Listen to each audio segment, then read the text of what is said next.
Saturn, please grant us the serenity to accept the things we cannot change, the courage to change the things that we can, and the wisdom to know the difference. It's the day of Jupiter and hour of Mars. I'm Reverend Devon Malone, and you're listening to Selene's Gateway, Morning Edition. The hymn for today comes from the Theoi project at theoi.com and is the Homeric hymn to Zeus, aka Jupiter. To Zeus, son of Kronos, most high, I will sing of Zeus, chiefest among the gods and greatest all-seeing, the Lord of all, the fulfiller who whispers words of wisdom to Themis as she sits leaning towards him. Be gracious, all-seeing, most excellent and great. Of all the Homeric hymns, it's interesting how short and sweet the one to Zeus is. Maybe there's a humbleness that is to be reflected upon about that. The reflection for the day comes from the Six of Swords. The key words are transition, change, rites of passage, releasing, baggage, personal transition, resistance to change, and unfinished business.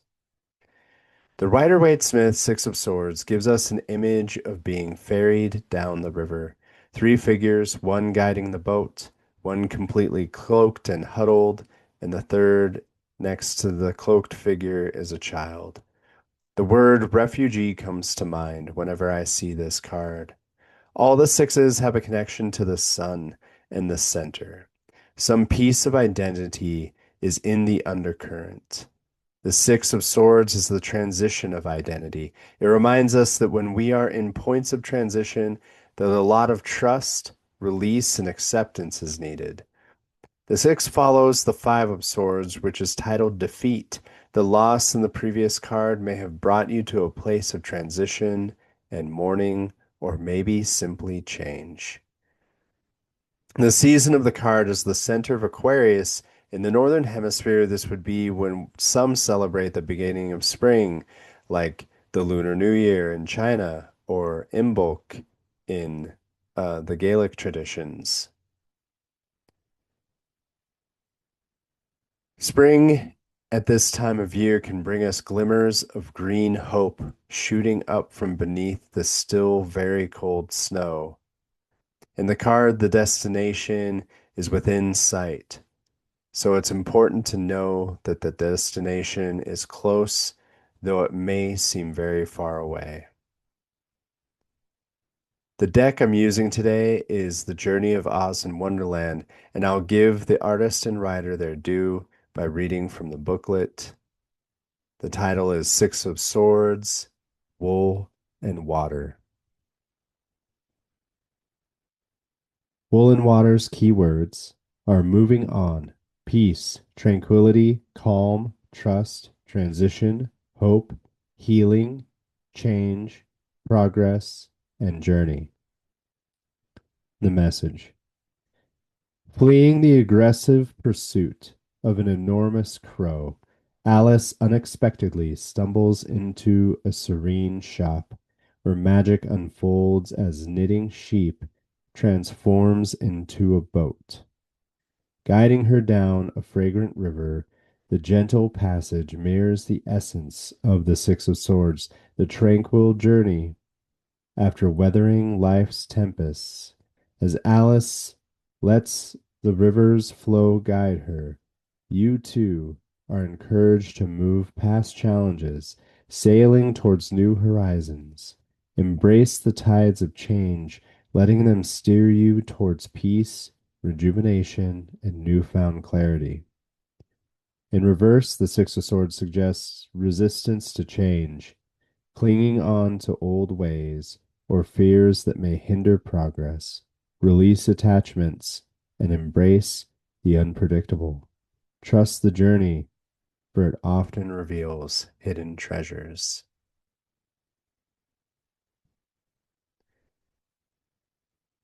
I love the Six of Swords for that transition process. I've been going through a lot of transitions myself, and so it's definitely a card that strikes home for me as I just allow my journey to unfold and continue moving forward. The transits for the day are as follows. At 4:47 Eastern, while being gloriously shining in the sky, Selene made a trine to Jupiter from Scorpio to Cancer. She is then void from until she crosses into Sagittarius at 2:33 a.m., early before sunrise tomorrow. The other major shift for the day is that Mercury will be leaving its blistering speed found in Aries behind, and it will slow down as it transitions into Taurus. That will happen later in the evening around 10:56 p.m. Eastern. The tides for the day are as follows. We had our first low tide at around 3:45 a.m. The second tide comes in pretty high at 7:04 a.m. The third tide hits lowest at 4:37 p.m. and the fourth tide meets its high mark at 8:23 p.m. As always, the tide times are the same for each time zone and don't need to be adjusted for zone because they're relative to where the moon is in your area. The shadow hours for the day are the daytime block is from 2:56 p.m. till 4:43 p.m. and is going to be felt strongest by those with Rahu in the signs of Sagittarius and Pisces or have Jupiter sharing a sign with the nodes. The evening block is from 9:28 p.m. till 10:41 p.m. and will be strongest felt by those with Rahu in Cancer or have the moon sharing a sign with the nodes. As always, these are great hours to work on remediation and to simply observe the frustrations that may occur. For the whole list of shadow days and hours, as well as an explanation, please download Selene's Almanac Spring Quarter from my Patreon. You'll also find an explanation for the energy tides as well. As always, we'll wrap up just as we had began as a way to close the circle. Saturn, please grant us the serenity to accept the things we cannot change, the courage to change the things that we can, and the wisdom to know the difference. May the fire inside guide you. You've been listening to Selene's Gateway, Morning Edition. You can find my almanac at Patreon at Selene's Gateway. You can schedule a tarot or astrology reading from me at selenesgateway.com. And on social media, I'm known as the Esoteric Butcher.